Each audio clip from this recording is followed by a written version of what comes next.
Nós sabemos que o poder corrompe, e poder absoluto corrompe absolutamente. E é pensando nisso que a estrutura do governo federal ela é criada de tal forma que se fundou 3 poderes. E o motivo de haver 3 poderes, executivo, legislativo e judiciário, é para que nenhum extrapole as suas atribuições. Havendo 3 poderes, haveria, de certa forma, supostamente um equilíbrio. E se um poder começasse a extrapolar suas atribuições ou exagerar na execução das suas atribuições, os outros 2 poderes poderiam ir lá e colocar o terceiro em xeque. E essa é uma intenção plausível, uma intenção louvável. Mas o que nos resta fazer quando 2 poderes se unem contra um? É isso que está acontecendo no Brasil. Legislativo, que é o Davi Alcolumbre e Rodrigo Maia, e o STF, Judiciário, que são os 11 advogados do crime que hoje ocupam aquelas cadeiras, se juntaram contra o Executivo. Então aí já não resta mais nada a fazer, porque um poder extrapolando, existem 2 para colocar ele no xeque. E agora quando 2 poderes se viram contra um, quem colocará esses 2 poderes em xeque? E a situação do Brasil basicamente é essa. O que nós temos visto não é nem só a questão do STF estar extrapolando suas atribuições constitucionais, como cada um dos ministros do STF estar se posicionando e se considerando maiores do que um presidente eleito por 57 milhões de pessoas. Ministros esses que nunca receberam voto algum, que chegaram ao STF por indicações de presidentes comprovadamente corruptos, que vieram de partidos que são, na verdade, facções criminosas. A situação no Brasil não poderia ser pior. Eu acho que nem um escritor de Hollywood conseguiria fazer um enredo tão absurdo quanto esse. Então, o Alexandre de Moraes, que é o mais alucinado dos ministros do STF, que esqueceu completamente a razão da sua posição, começa a extrapolar e violar a Constituição constantemente.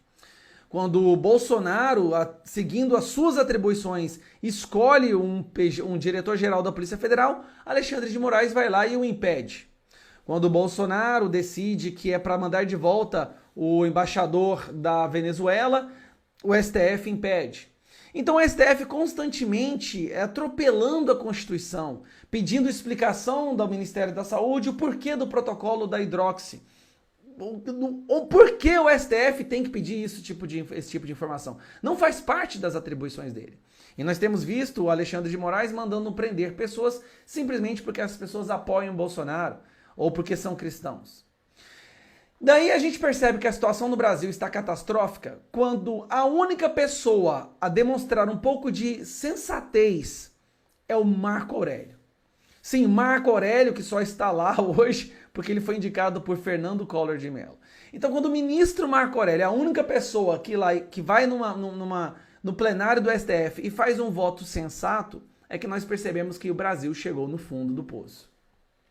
Marco Aurélio colocou em votação uma proposta de que, a partir de agora, nenhuma decisão monocrática do STF poderia derrubar uma decisão de do Executivo ou dos líderes da Câmara, do deputado federal e do Senado. E essa votação teve o seguinte resultado. O plenário do STF rejeita a proposta que impedia decisões monocráticas contra os outros poderes. O plenário do Supremo Tribunal Federal rejeitou em votação na semana passada uma proposta do ministro Marco Aurélio Mello, que proibia decisões monocráticas de integrantes da corte contra decisões tomadas pelos chefes dos outros 2 poderes da República. A proposta foi rejeitada por 10 votos contrários, sendo que o único voto favorável foi do próprio ministro Marco Aurélio. Isso é terrível. A proposta havia sido apresentada pelo ministro Marco Aurélio 5 dias após o ministro Alexandre de Moraes ter decidido monocraticamente pela suspensão da posse de Alexandre Ramagem como diretor-geral da Polícia Federal. A Constituição Federal é clara ao determinar que a escolha do chefe da Polícia Federal é prerrogativa exclusiva do presidente da República. Com a decisão, os ministros do STF passam a exercer um poder de fato superior ao do próprio presidente da República e dos presidentes de cada uma das casas legislativas, uma vez que suas decisões tornam-se passíveis de serem anuladas por decisões monocráticas de cada membro da Corte. Dessa forma, a harmonia e a independência entre os poderes estabelecida pela Constituição Federal deixa de existir. O STF passa a ser o poder absoluto do país. Ditadura do STF. É isso que nós vivemos hoje. E isso está sendo comprovado diariamente através de decisões absurdas tomadas pelos membros do STF. Nós temos visto prisão de jornalistas, o que não poderia jamais acontecer. O que nós vimos ainda como Barroso dizendo que a internet faz parte do STF e que qualquer crime cometido na internet, o STF tem o direito de julgar e abrir um inquérito.